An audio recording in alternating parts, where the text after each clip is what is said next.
Não é de hoje que a gente alerta para o colapso das contas públicas brasileiras. A conta simplesmente não fecha, mas tinha gente que tinha esperança de que a gente teria ganhado alguma margem de tempo de manobra em função da aprovação da reforma da Previdência no ano passado. O fato, no entanto, é que a pandemia acabou com qualquer esperança. Depois do pico dessa crise, vai ser fundamental e mais urgente do que nunca avançar com as agendas de reformas para modernizar o Estado e evitar uma tragédia muito maior com a falência total do Estado brasileiro. Para entender um pouco a dimensão desse problema, hoje a gente confere a segunda parte de uma conversa exclusiva entre a economista e advogada Helena Landau e o professor Marcos Mendes, economista e professor do INSPER.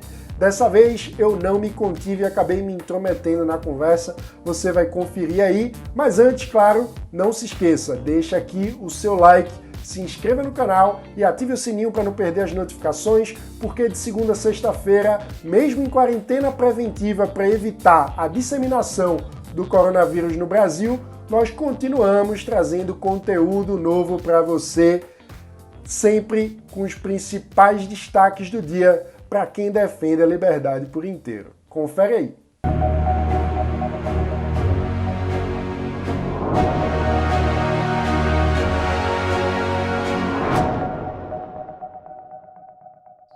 Durante todo o debate sobre a reforma da Previdência, se falou muito do que seria economizado em 10 anos.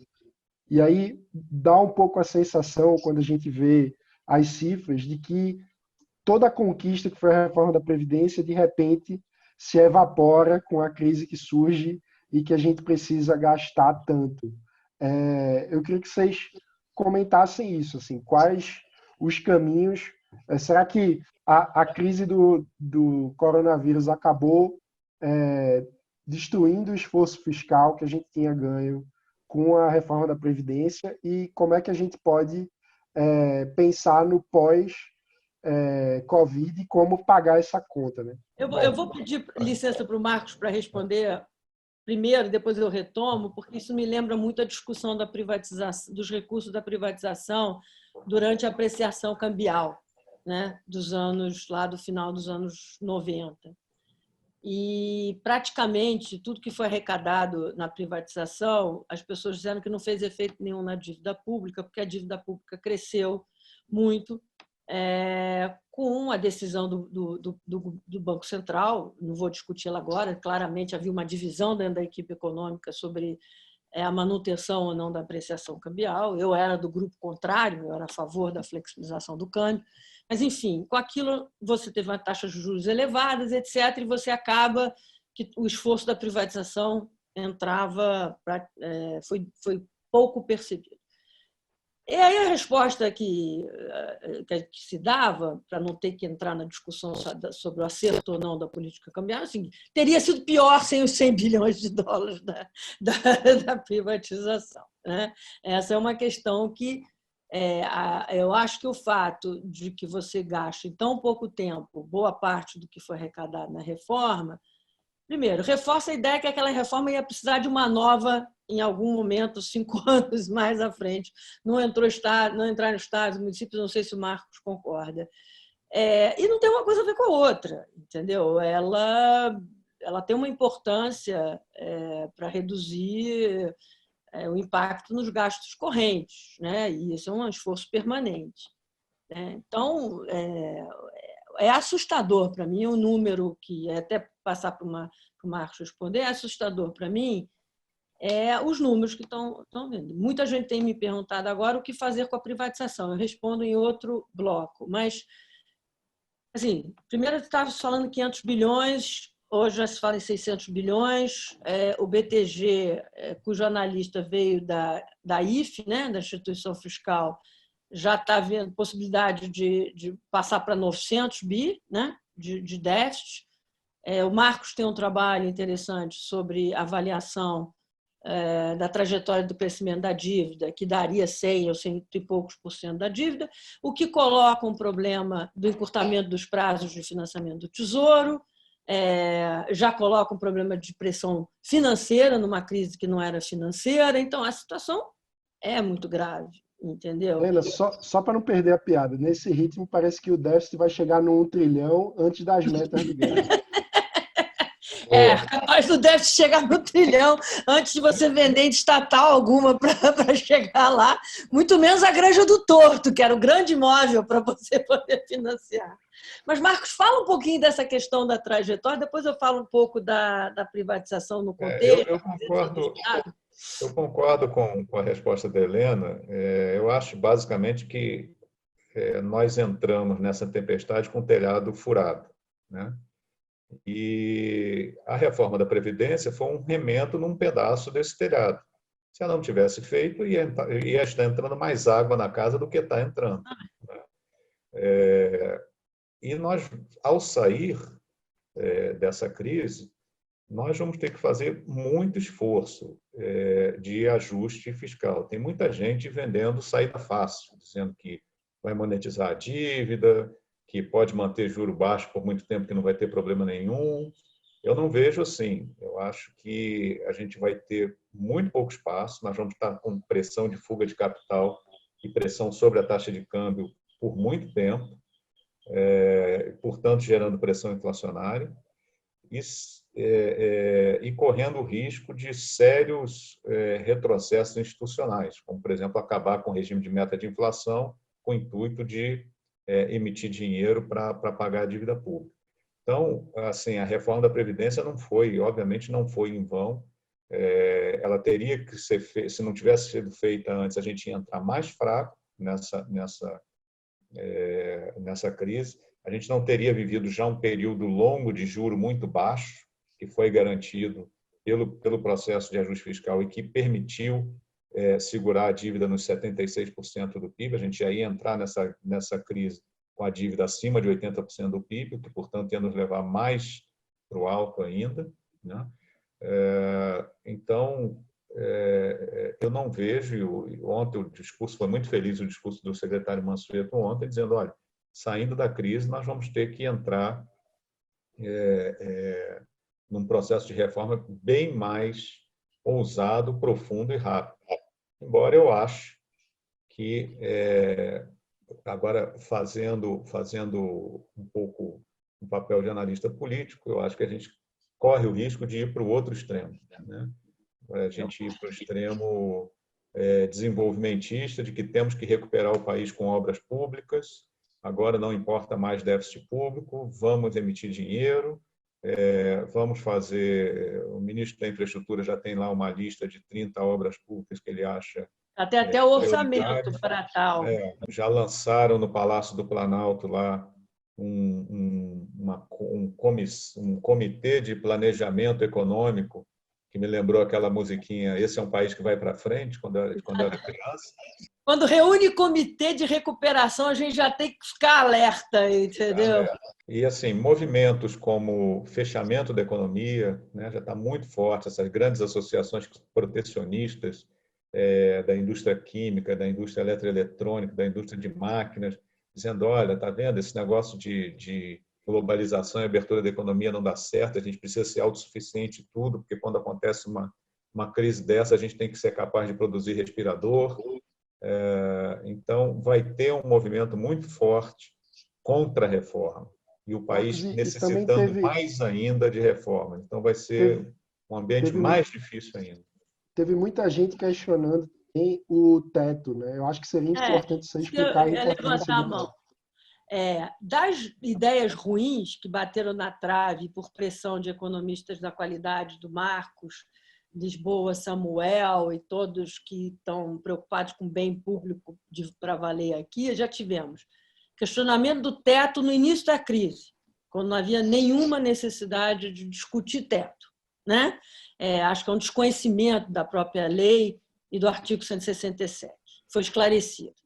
Depois tivemos sempre a brilhante ideia de gastar reserva, como se isso fosse diferente do que fosse mágica, né? A gente acaba com a reserva, mas não tem impacto em outra...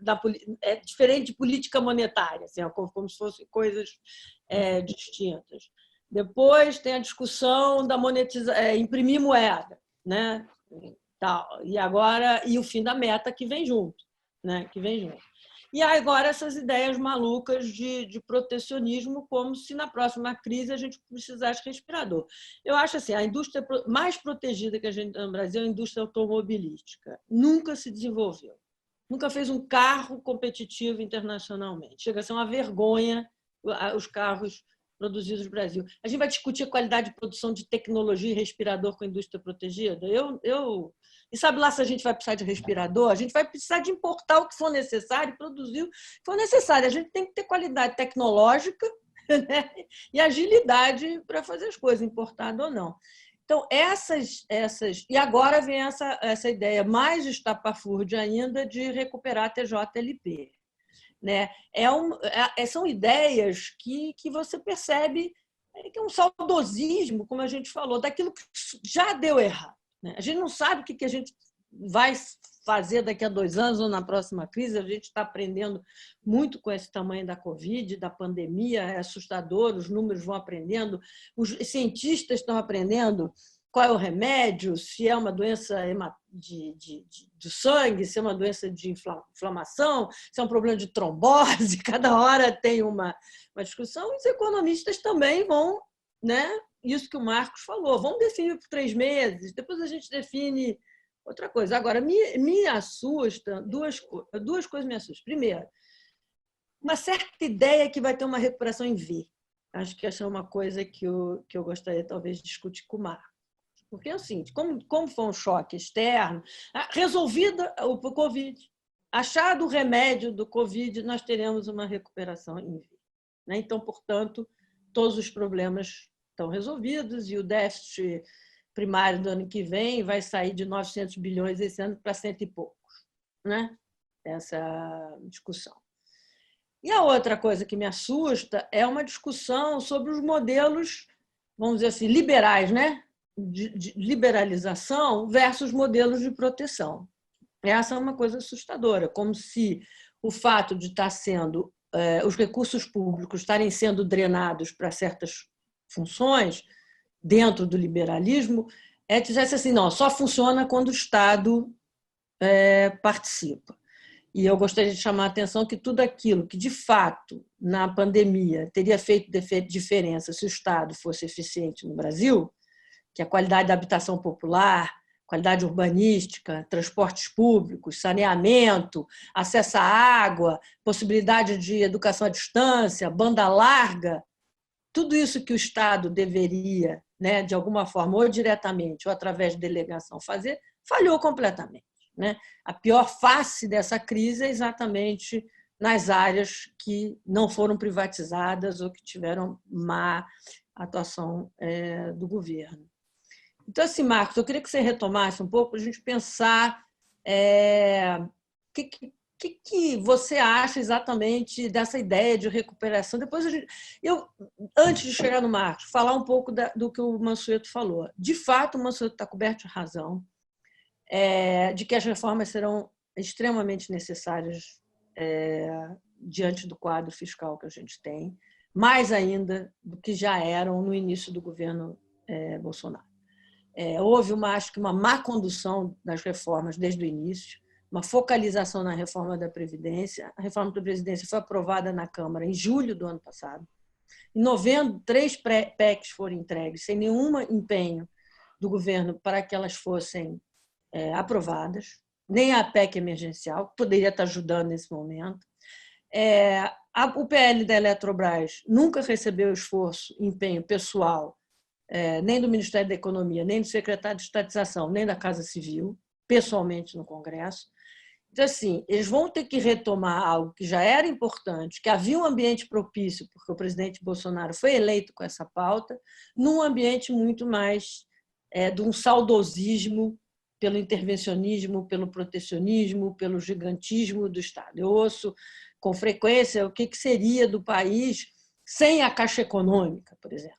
Se a Caixa Econômica não estivesse lá para fazer o cadastro das pessoas, como as pessoas teriam acesso? Olha, fazendo através de banco privado. Entendeu? As pessoas estão fazendo pela Caixa Econômica e a Caixa Econômica está lá. Entendeu? Então, sim, eu acho um falso debate, mas acho que é um debate complicado. E na volta da privatização, não vai dar mais, dentro das reformas e na parte que eu acompanho mais que a privatização, dentro do espírito do que o Mansueto levantou, não dá mais para fazer essa privatização de varejo que está sendo feita. Desinvestimentos que não têm impacto fiscal algum. Né? São bons? São. Melhora a qualidade do perfil financeiro das empresas, desfaz uma série de erros que o governo Lula e Dilma fizeram de atuação das empresas estatais, mas eles têm, não só não é uma reforma do Estado, como o impacto fiscal é muito pequeno. Então, eu me pergunto, assim, o Marcos tem uma experiência dentro do Congresso, assim, da viabilidade da gente, de fato, agora levar essas reformas. Quer dizer, uma reforma que, na privatização, vai ter que começar a entrar empresa estatal para valer. Não dá mais para ficar vendendo carteira. E eu acho, eu dei até uma sugestão outro dia no jornal, queria que o Marcos opinasse um pouco, de que aí, nesse sentido do pós-guerra, vamos supor assim, se não seria o caso do secretário do Tesouro conduzir a privatização.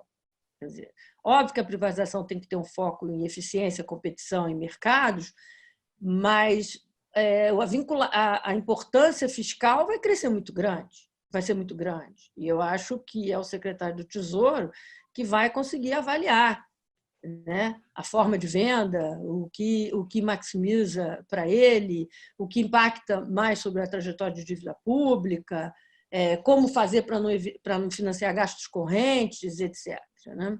Então, essa é a minha preocupação. Assim, se já não conseguimos privatizar nada, apesar da promessa de campanha de 1 trilhão, como a gente vai fazer na saída da crise? O Marcos, vou fazer um jabá dele, já que ele não faz, ele tem um livro excelente sobre as dificuldades de fazer reformas num país, né? O lobby concentrado, um pouco derivado da teoria de regulação, esses lobbies concentrados contra interesses difusos da sociedade. Então, queria que você entrasse um pouco nessa área, Marcos, de como você vê a possibilidade da gente levar a cabo essas reformas que não conseguimos até hoje. Deixa eu comentar um pouquinho o que está por trás desse ressurgimento forte, dessa teoria de que é importante ter Estado forte, o que seria do Brasil se não fosse a Caixa Econômica, vamos ressuscitar a TLP e etc. Isso tem uma combinação de ideologia com interesse, né?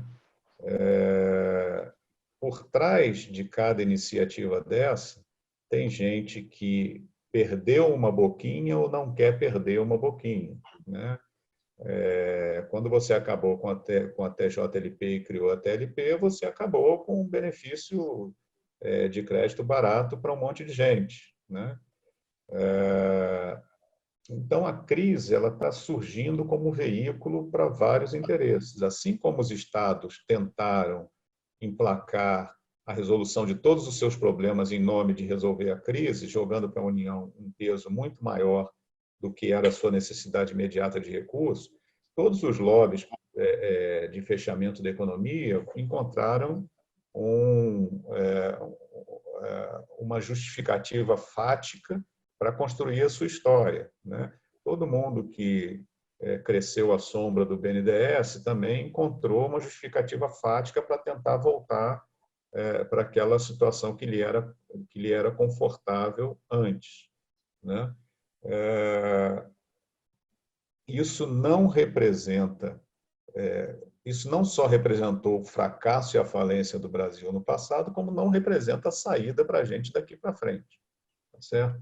Então, nós vamos realmente enfrentar um ambiente muito mais difícil de fazer um debate em torno do efetivo interesse público, né?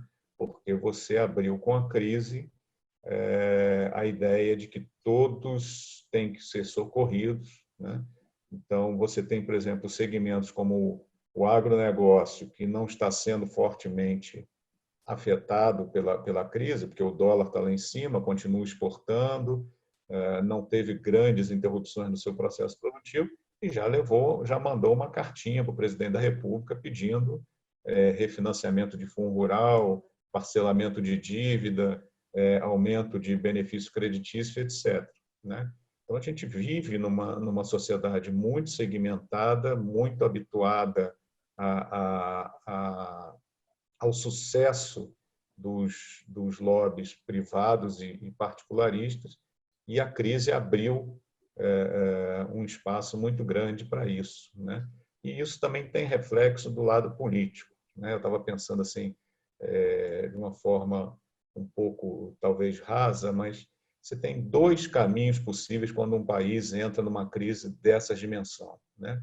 Um caminho possível é todo mundo olhar e falar assim, nossa, esse troço vai engolir todo mundo. Então, a gente precisa ter um mínimo de coalizão, de coesão interna, esquecer as nossas diferenças, esquecer as nossas brigas, esquecer a próxima eleição, e vamos sentar à mesa, as principais lideranças políticas, para ver qual é a melhor solução, as melhores medidas para nós sairmos dessa crise, né?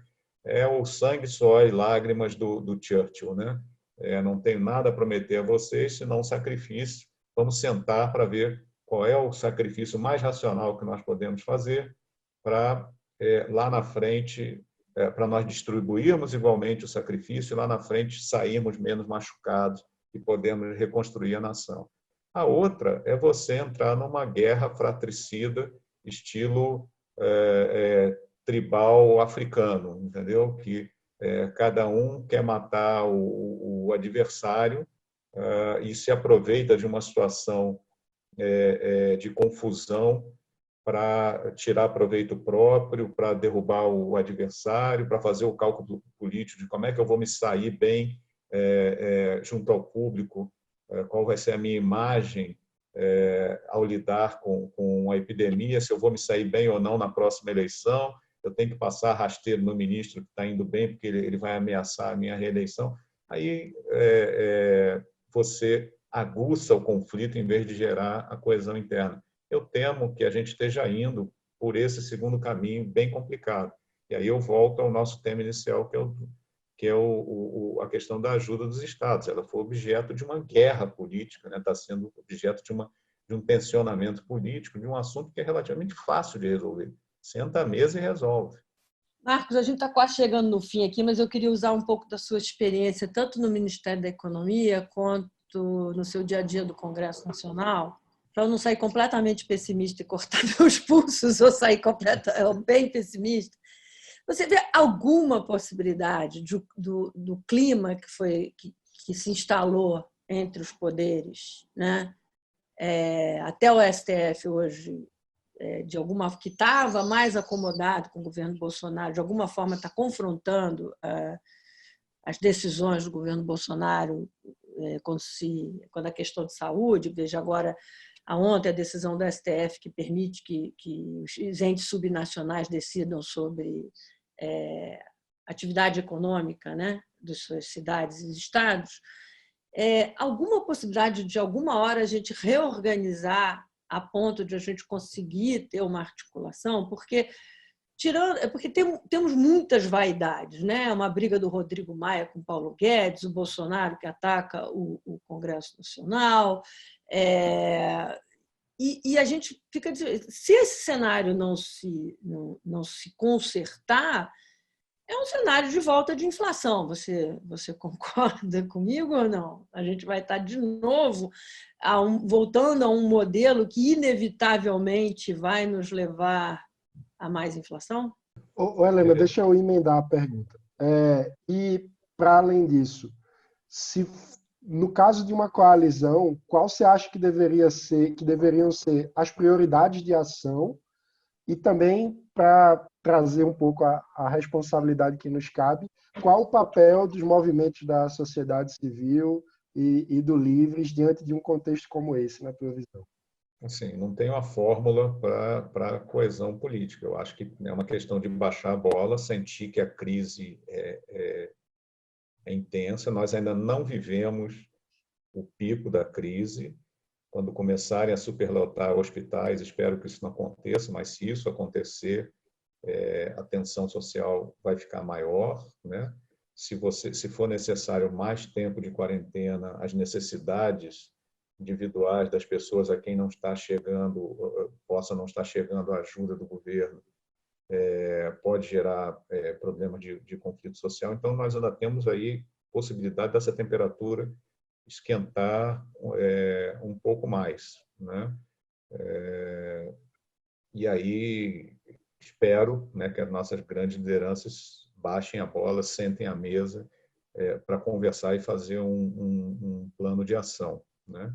Um plano de ação tem que ser, do ponto de vista econômico, reconhecer que nós já chegamos ao limite do que poderia ser feito em termos de aumento de dívida pública, né? Não dá para continuar expandindo benefícios. Hoje está pautado no Congresso, por exemplo, um projeto que, se passar, tem um impacto de mais 114 bilhões de reais. Espero que não passe, acredito que não vai passar. É o projeto. É um projeto que cria, eu acho que não vai passar porque se tornou ultrapassado. Foi uma proposta do Congresso, do Senado, de fazer um projeto de garantia de emprego com o governo bancando o salário das pessoas. Como isso já foi criado pelo governo, Não não é possível que aprovem um programa paralelo a esse, né? Podiam aproveitar e aprovar o projeto de saneamento, que é um gerador de emprego sensacional, mas enfim, vamos lá. Então, em termos econômicos, a prioridade agora vai ter que se voltar cada vez mais, olha, como é que a gente financia parte dessa expansão fiscal com racionalização e redução de despesas. Eu acho que tem que entrar na agenda da discussão, e aí eu acho que os movimentos como o Livres podiam fazer essa discussão mais forte de redução de salários no setor público temporário para ajudar a financiar essa transição, das reformas necessárias nos estados. Eu fiz uma conta básica, né? Se os estados conseguirem reduzir, os estados e municípios conseguirem reduzir durante um ano 5% da sua folha de pagamento, isso dá 45 bilhões, né? Não é pouco dinheiro, ajuda, já dá metade da ajuda que os estados e municípios estão pedindo. Então, organizar para fazer um esforço de já começar a fazer pequenas reformas fiscais que vão minimizar o impacto nos próximos anos. Um esforço de não deixar as medidas de socorro que estão sendo feitas agora se perpetuarem para os próximos anos. Que isso seja efetivamente temporário e que acabe o mais rapidamente possível, né? Se isso não for possível, aí caminhando para a resposta da Helena, eu não vejo outro caminho que não efetivamente se caminhar para o abandono do sistema de meta de inflação, o Banco Central entrar numa função de financiador direto do Tesouro. Isso significa fuga de capital, desvalorização cambial, e aí vai vir a necessidade de fechar a conta de capital para segurar um pouco a fuga de capital, vai vir a necessidade de colocar títulos públicos de forma compulsória em fundo de pensão, todo o roteiro que a gente viu lá nos anos 70 e nos anos 80 de repressão financeira, e a gente vai para um modelo de baixo crescimento com inflação alta, que é o famoso modelo de estagflação. Então, para evitar que isso aconteça, é preciso, antes, o mais rápido possível, tentar uma coordenação política, uma maior coesão política, para definir prioridades, né, para limitar as ajudas ao que é efetivamente necessário, para evitar dar ajuda a caroneiro, né, a quem não precisa e está querendo aproveitar a oportunidade. É, portanto, uma agenda bem dura que vai exigir lideranças coesas e com capacidade de pedir sangue, suor e lágrimas para a sociedade. E só para a gente explicar, essa discussão sobre salário, a gente já tem levado para os associados, nós temos associados que já escreveram sobre isso. O Samuel Pessoa, do Conselho Acadêmico do Livres, então aquela coluna última da Folha falando da questão do sistema economia A, economia B e a questão dos salários, a gente já publicou. Acho que é uma falta de entendimento muito grande da população sobre salários do funcionalismo, evidente, e há uma dispersão muito grande entre salários, né? Você foi do executivo, você trabalha, você sabe que quando a gente fala salário do funcionalismo, passa na cabeça todo mundo os penduricalhos, o judiciário, as empresas estatais que têm salários elevados, mas há um conjunto de servidores de carreira que não tem exatamente a progressão de salários que... Então, a reforma administrativa seria necessária, enquanto ela não vem, tem essa discussão. E eu achei engraçado que hoje no Twitter, né, que eu falo sobre isso, porque o Chachida diz que o secretário de Política Econômica, o Adolfo Chachida, disse ontem que a questão do salário era uma questão moral, né, do salário de funcionalismo, e eu provoquei dizendo, então, por que vocês não propuseram? O Congresso tem que tomar todo o ônus de discutir essa questão. E eu acho que fica, de novo, muito mal explicado o que significa que seria a PEC emergencial, né? O que seria um congelamento. E a boa notícia, nesse sentido, que vai provocar muita discussão, é que o projeto de lei do deputado Rubens Bueno, do Cidadania, que é um projeto que, de alguma forma, revê a discussão do teto constitucional, com o fim dos penduricalhos, entrou em regime de urgência na Câmara hoje, né? Se vai passar ou não, a gente não sabe, mas coloca a discussão das distorções salariais dentro do serviço público, etc. Bom, Marcos, eu quero te agradecer imensamente, em nome do Livres. A gente vai continuar abusando de você conforme a crise for se estendendo. Acho que a gente sabe, né, realisticamente, que essa questão não se resolverá no curto prazo, né? A gente ainda não chegou no pico da crise, pode ter chegado no esgotamento do financiamento do Tesouro e da atuação do Tesouro, mas não chegamos no fim da crise. Hoje deve ter o anúncio de um novo ministro da Saúde, a gente não sabe qual será a nova orientação.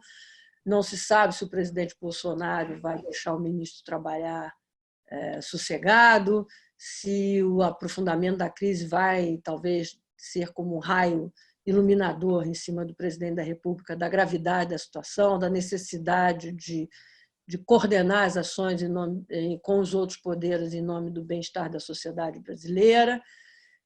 Só nos resta torcer, né? Assim como a gente está torcendo pela vacina, pelos remédios, que a gente consiga sair desse mundo de saudade de um passado que não deu certo na área econômica e de confronto entre os poderes, né? Então, muito obrigada, Marcos. Obrigado, Mano. Obrigado, Liana. Um abraço. E esse foi o Livros de Notícia de hoje. Eu quero agradecer muito a você que viu o vídeo até aqui no finzinho. E não se esqueça, deixa aqui o seu like, convide seus amigos para conhecer o nosso trabalho, se inscreva no canal e ative o sininho para não perder as notificações, porque de segunda a sexta-feira, mesmo em quarentena, o Livros traz sempre um conteúdo novo para você, com os principais destaques do dia para quem defende a liberdade por inteiro. Obrigado e amanhã a gente está de volta.